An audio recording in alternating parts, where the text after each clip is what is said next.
Hello साथियों, मैं मीनाक्षी शुक्ला एक बार पुनः आप सभी का स्वागत करती हूँ आपके अपने प्लेटफॉर्म टारगेट विद केसीएच में। साथियों, जैसा कि क्लास स्टार्ट हो चुकी है और हम आपके सामने हैं एक नई क्लास के साथ, तो मेरे साथियों तैयार हो जाइए हमारे साथ संस्कृत समझने के लिए। कई साथी हमारे लाइव आ चुके हैं और शुरू करने वाले हैं हम अपनी आज की टेस्ट सीरीज। इस क्लास को आप तक पहुंचाने के लिए हमने आपको शेयर किया है। आप भी ये क्लास अपने साथियों तक पहुंचाने के लिए कृपया इस क्लास को शेयर अवश्य करें। तो शुरू करते हैं अपनी आज की क्लास।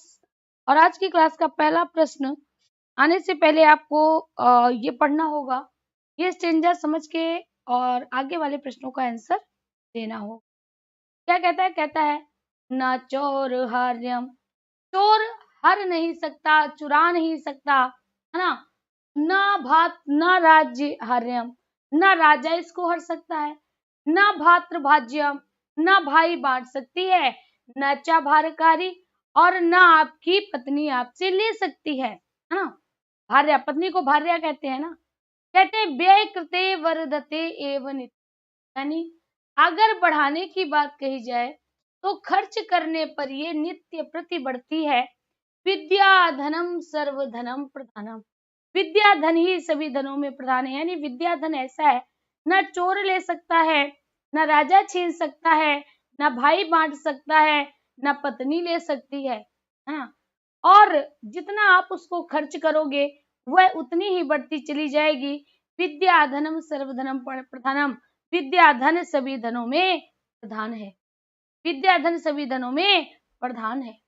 यहाँ पर आपको प्रश्नों के आंसर देने होंगे। कहता है चौर हार्यम पद का अर्थ क्या है? अब देखिए, चौर का मतलब चोर और हार्यम मतलब हर सकता है, यानी चोर चुरा सकता है। तो यहाँ पर क्या कहेंगे? चोरों के द्वारा न चुराने योग्य, भाइयों के द्वारा बांटने योग्य, राजा के द्वारा छीनने योग्य, या चोरों के द्वारा चुराने योग्य। डी विकल्प हो जाएगा चोरों के द्वारा चुराने योग्य। पढ़ते हैं अगला क्वेश्चन। कहता है सभी धनों में प्रधान धन माना गया है जमीन, सोना, विद्या या आभूषण। विद्या हो जाएगा, सी विकल्प आपका राइट हो जाएगा। अगला प्रश्न कहता है भाइयों के द्वारा बांटने योग्य। अब भाइयों के द्वारा बांटने योग्य, भाइयों के द्वारा बांटने योग्य नहीं है, आपको बताना है। भाइयों के द्वारा बांटने योग्य नहीं है। क्या भाइयों के द्वारा बांटने योग्य नहीं है? जमीन, घर, विद्या या आभूषण। आपको बताना है कि क्या भाइयों के द्वारा बांटने योग्य नहीं है, तो आप क्या कहोगे? विद्या भाइयों के द्वारा बांटने योग्य नहीं है। विकल्प आपका क्या चला जाना है? सी विकल्प चला जाएगा। सी विकल्प आपका राइट हो जाएगा। आगे बढ़ते हैं। कहता है कौन सा धन है जो व्यय करने पर नित्य बढ़ता है?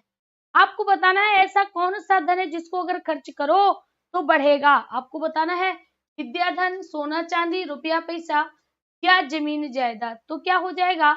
विद्या धन एक ऐसा धन है जो खर्च करने पर बढ़ता है। यहाँ पर आपका विकल्प क्या चला जाएगा? ए विकल्प आपका राइट हो जाना है। ए विकल्प आपका राइट हो जाएगा। अगला कहता है उपर्युक्त श्लोक में किसकी प्रधानता बताई गई है? ऊपर जो श्लोक दिया है उसमें परिवार की प्रधानता है, चोर की है, राजा की है या ज्ञान की है? याद रखना, ज्ञान की प्रधानता बताई गई है और इस आधार पर आपका विकल्प डी चला जाना है। इस आधार पर आपका विकल्प डी चला जाएगा।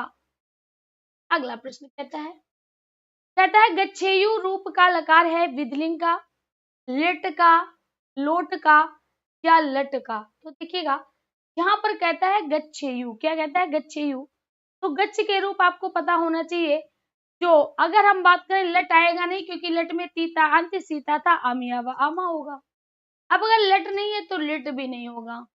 अब दो बचे विधलिंग और लोट। सबसे पहले हम विधलिंग की बात करें तो मेरे साथियों यहाँ पर प्रथम पुरुष रहेगा, यहाँ पर मध्यम और यहाँ पर उत्तर। विधलिंग की अगर हम बात करते हैं तो विधलिंग को क्या कहते हैं? विधलिंग को आज्ञार्थक कहते हैं। हाँ, आज्ञार्थक नहीं, उसको कहते हैं, लोट को आज्ञार्थक कहते हैं, विधलिंग को चाहिए कहते हैं। अब दूसरा क्या होता है? गच्छ, गच्छतम, गच्छत, गच्छेत गच्छेताम गच्छेयु, गच्छे गच्छेतम गच्छत। देखिए यहाँ पर क्या कहता है, फिर से देखिएगा। सबसे पहला आपसे क्या कहता है विधिलिंग रूप हमें समझना है, यानी आपको गच्छेयु लाना है। तो कहता है पठेत पठेताम पठेयु, पठे पठेतम पठेत, ऐसे चलते ना। वैसे गच्छेत गच्छेताम गच्छेयु, गच्छे गच्छेतम गच्छेत। तो यहाँ पर जो होगा वह है गच्छेत गच्छेताम गच्छेयु, यानी ये जो गच्छेयु है ये प्रथम पुरुष बहुवचन हो जाएगा। क्या होगा, प्रथम पुरुष बहुवचन हो जाएगा। तो यहाँ पर आपका विकल्प क्या हो जाएगा, विधिलिंग चला जाएगा। ए विकल्प आपका राइट हो जाना है, ए विकल्प आपका राइट हो जाएगा। नेटवर्क इशू फिर से हो रहा है, सैटरडे को नेटवर्क इशू रहता है, ये है अपडेट होता है ना सब कुछ, 1 से 3 के बीच में ये रहता है ये प्रॉब्लम। चलिए आगे बढ़ते हैं। अगला क्या प्रयोग में की जाती है, लंग लकार है, लिट लकार है, लोट लकार है या लट लकार है। तो देखिएगा मेरे साथी यहाँ पर क्या कहता है, भूतकाल। ठीक है, लोट का मतलब क्या होता है, लोट का मतलब होता है आज्ञार्थक, और लट का मतलब क्या होता है, वर्तमान काल। क्या होता है, वर्तमान। तो यहाँ पर आपका विकल्प क्या जाएगा, ए चला जाएगा, लंग लकार हो जाना है, लंग लकार हो जाएगा।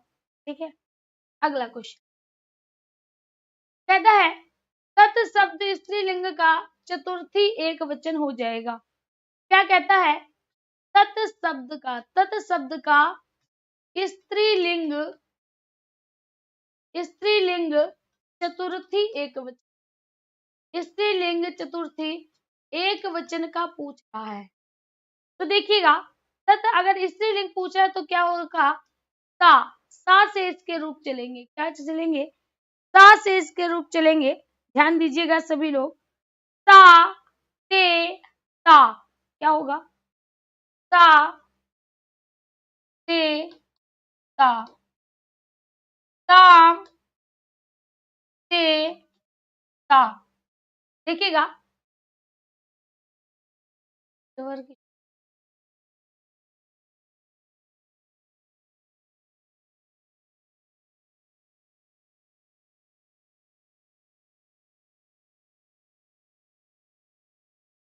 चलिए अब सही हो जाएगा, अब नेटवर्क सही हो गया, फिर से है दिक्कत। कहते हैं सा तेता ताम तेता तया तया ताभ्याम ताभी। देखिएगा यहाँ पर आप क्या देख रहे हैं कि प्रथमा विभक्ति और द्वितीय विभक्ति सेम टू सेम एक है, दिखाई दे रहा है ना, एक है ना। तो हम क्या कहेंगे, सा तेता ताम तेता तया ताभ्याम ताभी तस्यै ताभ्याम ताभ्या तस्यै ताभ्याम ताभ्या। यानी देखा जाए तो तस्यै ये प्रथमा विभक्ति, द्वितीय विभक्ति, तृतीय विभक्ति, चतुर्थी। तो तस्यै क्या हो जाएगा, चतुर्थी विभक्ति एक वचन चला जाएगा। सी विकल्प आपका राइट हो जाएगा, सी विकल्प आपका राइट हो जाएगा। क्लियर, आगे बढ़ते हैं। कहता है शैले का पर्यायवाची क्या है, शैल किसे कहते हैं। देखिएगा अगर हम बात करते हैं, कहते हैं शैले शैले नामाणिक्य, शैल को पर्वत कहते हैं। क्या कहते हैं, पर्वत को कहते हैं। इसी को हम भूधर कहते हैं। क्या कहते हैं, भूधर कहते हैं। इसी को साथियों पर्वत को ही हम पहाड़ कहते हैं, पर्वत को ही हम नग कहते हैं, पर्वत को ही हम शिख कहते हैं ना। तो यहाँ पर देखिए कहते हैं पृथ्व्याम नहीं होगा, सागरे नहीं होगा, बने नहीं होगा, नग हो जाएगा। डी विकल्प आपका राइट हो जाना है, डी विकल्प आपका राइट हो जाना है। देखिए अब नेटवर्क सही आ गए होंगे। ठीक है, अभी तो बहुत ज्यादा बफरिंग हो रही थी। आगे बढ़ते हैं। कहता है अश्वत्थ इति पदस्य का अर्थ था, यानी यहाँ पर आपसे पूछ रहा है जो अश्वत्थ है इस पद का अर्थ क्या है, अमरूद है, बरगद है, पीपल है, आम है। तो अमरूद को हम क्या कहते हैं, अमरूद को मेरे साथियों बीज पूरम कहा जाता है। ठीक है, बरगद को बट कहा जाता है, पीपल को अश्वत्थ कहा जाता है, और आम को आम्रा कहा जाता है। तो यहाँ पर पूछा क्या गया है पीपल, सी विकल्प चला जाएगा। अगला कहता है अर्थ गौरव के लिए कौन कवि प्रसिद्ध है। यहाँ पर बात किसकी कर रहा है, यहाँ पर बात कर रहा है अर्थ गौरव। और अर्थ गौरव के लिए कौन जाने जाते हैं, तो याद रखिएगा अर्थ गौरव के लिए मेरे साथियों कालिदास महोदय जाने जाते हैं। कौन जाने जाते हैं, सॉरी भारवी अर्थ गौरवम, कौन जाने जाते हैं, भारवी जाने जाते हैं। कहते हैं उपमा कालिदास से, उपमा के लिए कालिदास, भारवी अर्थ गौरवम दंडी पद लालित्यम, दंडी पद लालित्य, पद लालित्य के लिए कौन, दंडी जाने जाते हैं। तो यहाँ पर आपका विकल्प क्या जाएगा, भारवी चला जाएगा, भारवी जी चले जाएंगे, वी विकल्प आपका राइट हो जाएगा, वी विकल्प आपका राइट हो जाएगा। ठीक है, आगे बढ़ते हैं। कहते हैं अभिज्ञान शकुंतलम किसकी रचना है। क्या कहता है, यहाँ पर आपसे सीधे सीधे कहता है आपको बताना है अभिज्ञान शाकुंतलम किसकी रचना है, कालिदास की, भास की, भारवी की या बाणभट्ट की। तो अभिज्ञान शाकुंतलम मेरे साथियों कालिदास के द्वारा लिखा गया और ये इसमें 7 अंक है, ये 7 अंक का नाटक है और ये ऐसा नाटक है जो मेरे साथियों विश्व प्रसिद्ध है। जो कौन कौन है, विश्व प्रसिद्ध है। कालिदास को भारत का शेक्सपियर कहा जाता है, भारत का शेक्सपियर किसे कहा जाता है, तो भारत का शेक्सपियर कहा जाता है कालिदास को। विकल्प आपका क्या जाएगा, ए चला जाना है, ए विकल्प आपका राइट हो जाना है। अगला प्रश्न कहता है रघुवंशम में नंदिनी ने वरदान दिया था। अब देखिएगा जो नंदिनी थी, नंदिनी की अगर हम बात करें वह एक तरह से साथियों कामधेनु थी, जिसका दुग्ध पान करने वाला व्यक्ति, जिसका दुग्ध पान करने वाले व्यक्ति की सभी मनोकामनाएं पूरी होती थी, सभी कामनाएं पूरी होती थी जो उसके दुग्ध का पान कर लेता था। तो यहाँ पर भी जो नंदिनी थी, नंदिनी कामधेनु थी, यानी अगर पूछा जाए तो किसकी पुत्री थी, सुरभि, सुरभि नामक गाय की पुत्री थी, सुरभि गाय की पुत्री। इसी गाय की सेवा करते हैं, इसी गाय की सेवा की जाती है, हाँ, और सेवा कौन करते हैं, दिलीप व सुदक्षिणा, राजा दिलीप व महारानी सुदक्षिणा इनकी आराधना करते हैं और आराधना से प्रसन्न होने के बाद इनको वरदान देती हैं पुत्र प्राप्ति का। विकल्प क्या जाएगा, सी विकल्प चला जाएगा, सी विकल्प आपका राइट हो जाना है। बढ़ते हैं अगला। कहते हैं उत्तर रामचरितम का कथानक लिया गया है, गीता से, रामायण से, कादम्बरी से या बाणभट्ट से। कहते हैं उत्तर रामचरितम। तो मेरे साथियों जो उत्तर रामचरितम है वह उत्तर कांड से लिया गया है। उत्तर कांड का वर्णन किसमें है, तो ये रामायण का अंतिम कांड है, रामायण का अंतिम कांड है। और इसी से भवभूति महोदय ने साथियों क्या निकाल दिया, उत्तर कांड निकाल दिया। विकल्प क्या जाएगा, इसी से भवभूति महोदय ने उत्तर रामचरितम निकाला, जो कि करुण रस प्रधान है, जो कि करुण रस प्रधान रचना है भवभूति की। विकल्प क्या जाएगा, बी विकल्प चला जाएगा, रामायण हो जाएगा। क्या हो जाना है, रामायण हो जाएगा। अगला प्रश्न कहता है धिक अव्यय किसका बोधक है। कहता है काल का, समय का, मन के भावों का या रीति का। अब देखिएगा यहाँ पर धिक क्या बताता है, धिक धिक्कार को बताता है। किसको बताता है, धिक्कार को बताता है। अब ये जो धिक्कार है वह साथियों है क्या, ये विस्मय सूचक शब्द है। क्या है, विस्मय सूचक है, या हम कह सकते हैं मनोसूचक है, जो हमारे मन के विषय में बताता है। मन की कौन सी बात बता रहा है, तो धिक धिक्कारता के बारे में बताता है। धिक किसके विषय में बताता है, धिक्कारता के विषय में बताता है। सी विकल्प आपका राइट हो जाएगा। मन के भावों का, यहाँ पर सी विकल्प हो जाना है, सी विकल्प हो जाएगा। वेरी गुड, सी विकल्प आपका राइट रहेगा। आगे देखिएगा, अगला अगला कहता है शुद्ध रूप क्या है? रचयिता, रचयिता, रचयिता या रचयिता। तो यहाँ पर साथियों बता रहा है कि रचयिता किसे कहते हैं? रचयिता हम ऐसे व्यक्ति को कहते हैं जो रचना करता है, जो लिखने का कार्य करता है, वो रचयिता है। अब यहाँ पर हम लोग अगर देखा जाए तो शुद्ध रचयिता इस तरह से लिखा जाता। अगर आप ये लिखोगे ना तो गलत हो जाएगा। इस तरह से रचयिता लिखा जाता है, इसको कहते हैं रचना करने वाला। क्या कहते हैं? रचना करने वाला। यहाँ पर आपका विकल्प क्या हो जाएगा? रचयिता हो जाएगा। सी विकल्प आपका राइट हो जाना है, सी विकल्प आपका राइट हो जाएगा। बहुत अच्छे, सभी का अत्यंत सुंदर। आगे बढ़ते हैं। कहते हैं दिन में किसकी आवश्यकता नहीं होती? आप बताइएगा, दिन के समय क्या नहीं होती है? दिन के समय क्या बरसात नहीं होती? दिन के समय क्या दिए नहीं जलते? दिन के समय दान नहीं किया जाता? या दिन के समय भोजन नहीं किया जाता? तो आप कहोगे कि मैम दिन के समय भोजन भी कर सकते हैं, दान भी कर सकते हैं, बरसात भी हो जाती है, बस दिया नहीं जलाते हैं। यही कारण है कि आप दिन के समय लाइट नहीं जलाते, क्योंकि ये बड़ा सा लाइट जो हमेशा निकलती रहती है, जिसको सूर्य कहते हैं, वो इतनी ज्यादा प्रकाशवान होता है कि चारों ओर प्रकाश किए रहता है। तो यहाँ पर आपका विकल्प क्या जाएगा? पी चला जाएगा, दीपक हो जाएगा, दीपक हो जाना है। आज के क्वेश्चन इसमें बहुत सरल है ना। कहते हैं महाकवि कालिदास द्वारा रचित नाटक नहीं है? अभिज्ञान शाकुंतलम, विक्रमोर्वशीयम, मालविकाग्निमित्रम, मुद्रा राक्षस। तो ये तीनों नाटक कालिदास के द्वारा लिखे गए हैं। अगर पूछा जाए कौन सा नहीं लिखा गया? मुद्रा राक्षस नहीं लिखा गया।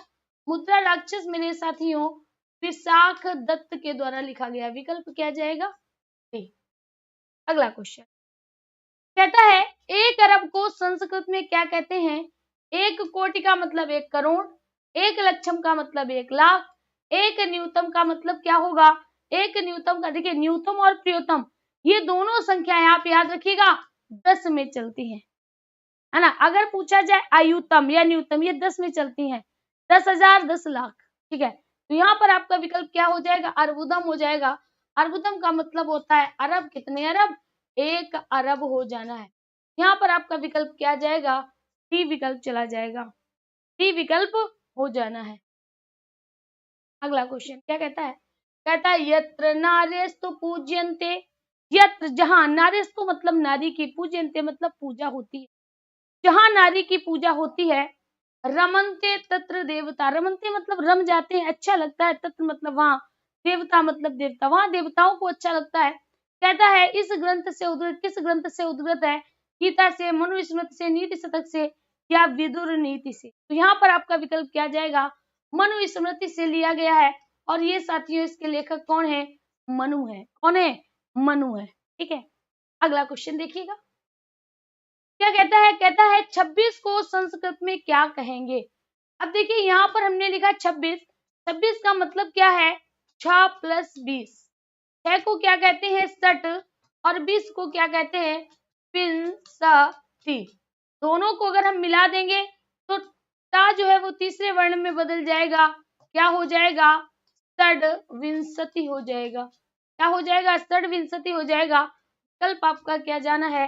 बी विकल्प हो जाएगा, बी विकल्प आपका हो जाना है।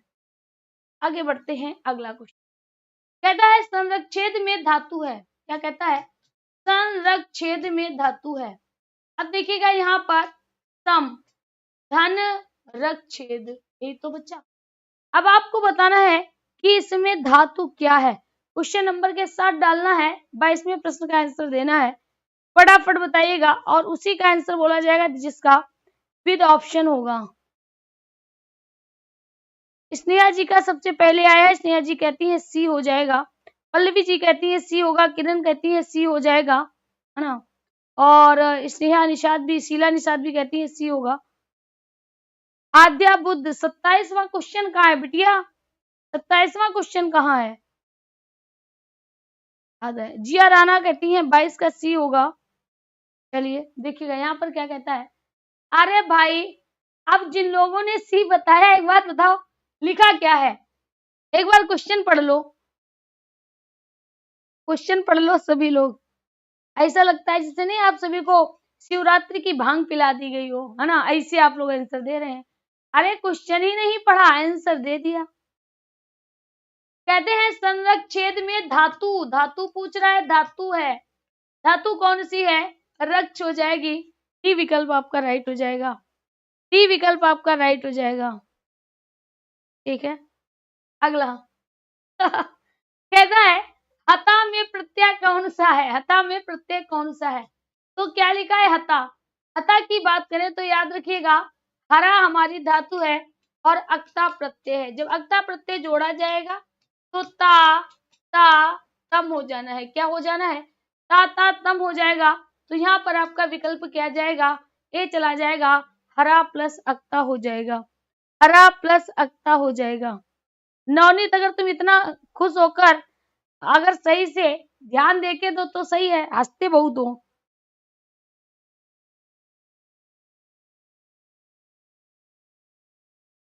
डीके जी आप अपना आंसर सही दीजिएगा, अपनी लुटिया की परवाह करो, दूसरे डूबे डूब जाए, अपनी लुटिया बचाए रहो, बस यही बहुत है। आगे बढ़ते हैं। कहता है प्रस्तुत में अव्यय पद बताइएगा, चाहता याति वित्तता। हमने संतोष जी आपका देखा नहीं था आंसर, वैसे आपके आंसर पर हमारी पूरी नजर रहती है, लेकिन आज थोड़ा आपने लेट दिया होगा तो हमारी अखियां वहां तक पहुंच नहीं पाई। चलिए, हाँ तो कहे नहीं क्वेश्चन सही से पढ़ती हो हैं किरण, उपसर्ग समझी हो। कभी कभी हमारी आंखें झिलमिला जाती हैं लाइट की वजह से, और तुम लोगों की आंखें काहे झिलमिला जाती हैं।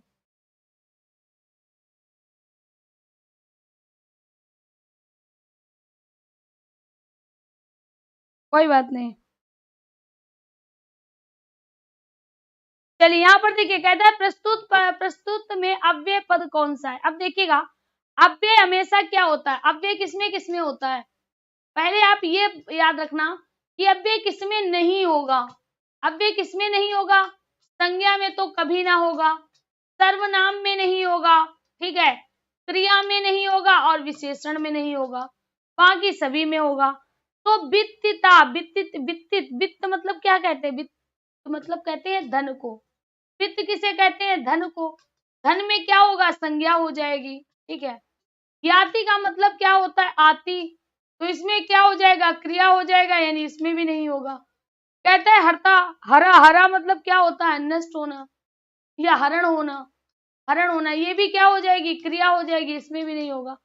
चा का मतलब होता है और क्या होता है, समुच्चयवाचक होता है, समुच्चयवाचक हो जाता है। यही विकल्प हमारा राइट हो जाना है, यही विकल्प आपका राइट हो जाएगा, ठीक है। आगे बढ़ते हैं। कहते हैं अक्षीणा में समास है। देखिएगा स्पेशल कोई नहीं है क्लास में, स्पेशल वो है जो पर डे आता है और हर बात में थोड़ा शिष्टता से आंसर देता है ना। थोड़ा जैसे आप लोग उल्टा सीधा बोलते हैं तो कहीं कुछ बतियाते हो कहीं कुछ बतियाते हो, हमारी नजर हमेशा सारे बच्चों पर होती है, कौन ज्यादा बोलता है क्या नहीं बोलता है, हम सब पर नजर रखते हैं, लेकिन हम कमेंट जल्दी नहीं पढ़ते हैं।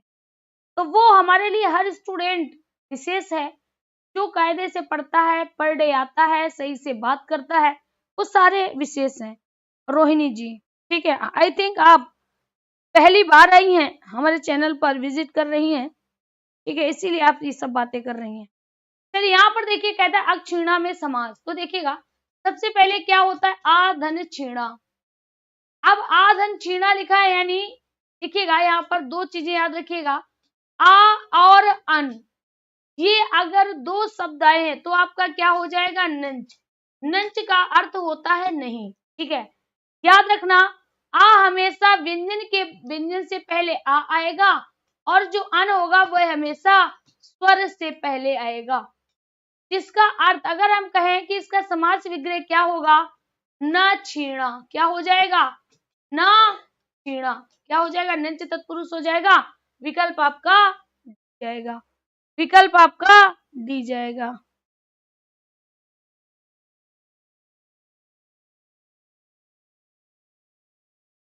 ठीक है। अगला क्वेश्चन कहता है हरिणा रूप में विभक्ति है। अब हरिणा की बात करता है तो हरि के रूप किसे किसे याद है? हरि, हरि, हरिया, हरिम, हरिम, हरि, हरिण, हरिणा, हरिभ्याम, हरिभी, हरि। ठीक है, तो सबसे पहले मेरे साथियों यहाँ पर हम क्या देख रहे हैं? हरि जो है वो प्रथमा विभक्ति का, द्वितीय विभक्ति का और तृतीया विभक्ति का, यानी जो हरिणा है वो तृतीय विभक्ति एक वचन जाएगा। क्या जाएगा? तृतीय विभक्ति एक वचन चला जाएगा। विकल्प आपका क्या होगा? वी विकल्प हो जाएगा। वी विकल्प हो जाना है। ठीक है, वी विकल्प चला जाएगा। अगला क्वेश्चन कहता है प्रीति राशि में संधि बताइएगा। देखिएगा अभी कितना मिनट हुआ है? 27 मिनट हुआ है और आपके लगभग 30 मिनट हो चुके हैं और 27 प्रश्न हो गए हैं। कहता है प्रीति राशि। अब देखिएगा हमने क्या देखा? प्रीति रा, तो यहां पर अगर देखा जाए तो इसका संधि विच्छेद क्या होगा?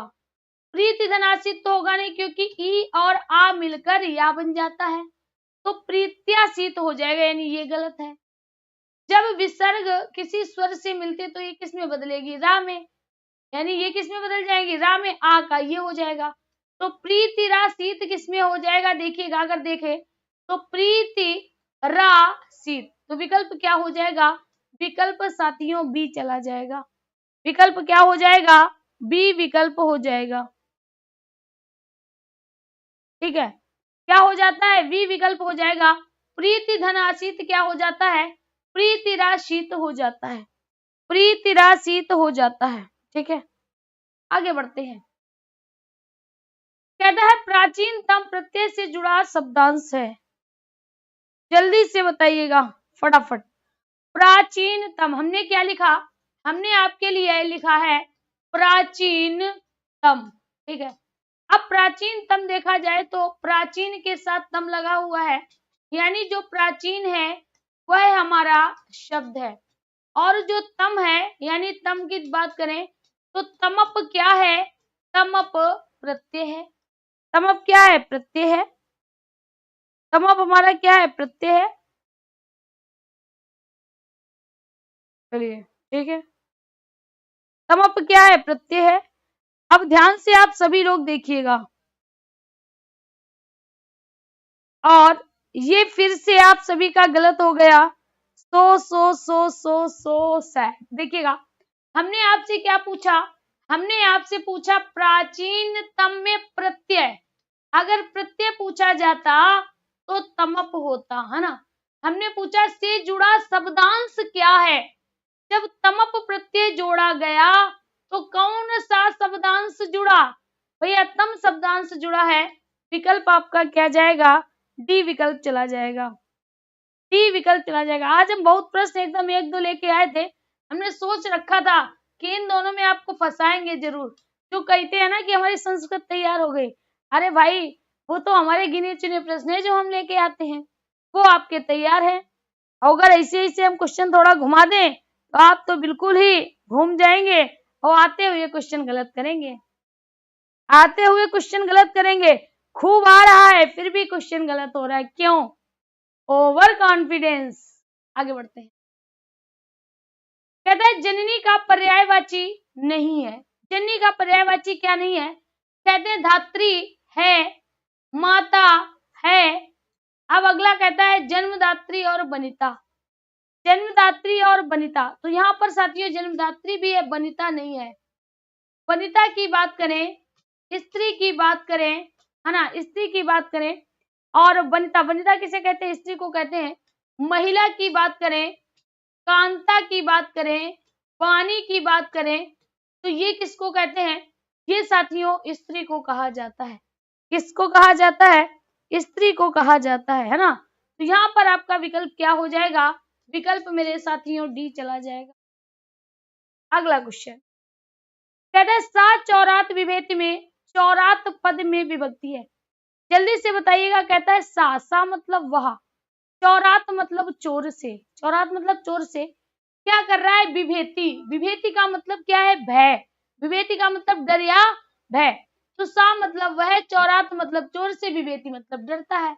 तो देखिएगा यहाँ पर एक सूत्र आएगा, भीत्रार्थानाम, भीत्रार्थानाम भया हेतु, भया हेतु पंचमी। यानी इसमें क्या कहता है, कहता है जिससे डरा जाए, जिससे डरा जाए या रक्षा की जाए, रक्षा की जाए, उसमें मेरे साथियों क्या होती है, उसमें पंचमी विभक्ति होती है। क्या होती है, पंचमी विभक्ति होती है। तो यहाँ पर आपका विकल्प क्या जाएगा, वी विकल्प चला जाएगा, वी विकल्प चला जाएगा। और पंचमी विभक्ति के लिए क्या होता है, अपादान होता है, अपादान होता है। इसमें साथियों जुगुप्सा, विराम, प्रमाद, इनमें भी क्या होती है, इनमें भी आपकी पंचमी विभक्ति होती है। ठीक है,